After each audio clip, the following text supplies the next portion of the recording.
Monsieur Damestoy. Oui, en 2022, l'activité transport a généré à elle seule 30% des émissions françaises de gaz à effet de serre. Les transports routiers ont contribué quant à eux à 94% des émissions de ce secteur et 54% de ces émissions étaient liées aux véhicules particuliers.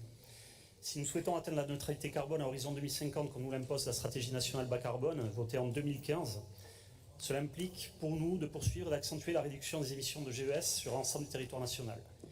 Cet objectif demande chaque jour des efforts supplémentaires et nécessite de transformer nos modes de vie, de consommation et de production.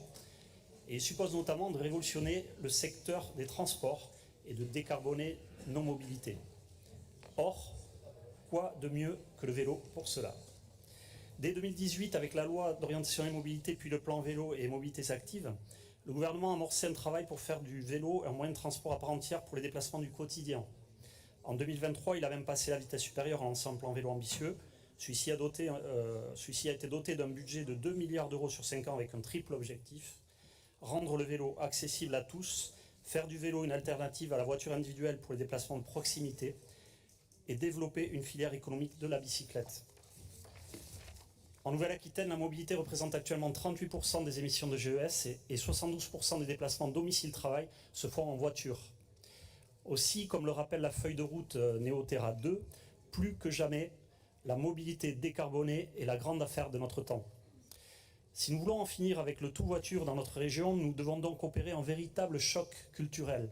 C'est pourquoi nous réitérons notre proposition afin que la région s'engage à prêter un vélo à chaque lycéen et à chaque apprenti le souhaitant pendant la durée de sa scolarité ou de sa formation. Cette mesure, nous répétons, présente plusieurs avantages. Tout d'abord, sur le plan culturel, elle permettra à chaque nouvelle génération de jeunes de se familiariser avec la pratique quotidienne du vélo. Sur le plan social, cette disposition permettra l'accès à la mobilité à moindre coût à un public jeune souvent en proie à des difficultés financières, ça a été rappelé par le Césaire. Et elle répond aussi bien aux besoins de mobilité, de proximité dans les milieux urbains qu'aux besoins d'intermodalité dans les milieux ruraux, pour se rendre par exemple sur un lieu de départ de covoiturage, pour se rendre à une gare TER ou à un arrêt de bus du réseau régional. Sur le plan écologique, elle s'inscrit parfaitement dans le cadre des actions gouvernementales en faveur de la neutralité carbone et pourrait s'intégrer, pourquoi pas, aux discussions en cours sur le volet mobilité du CPER.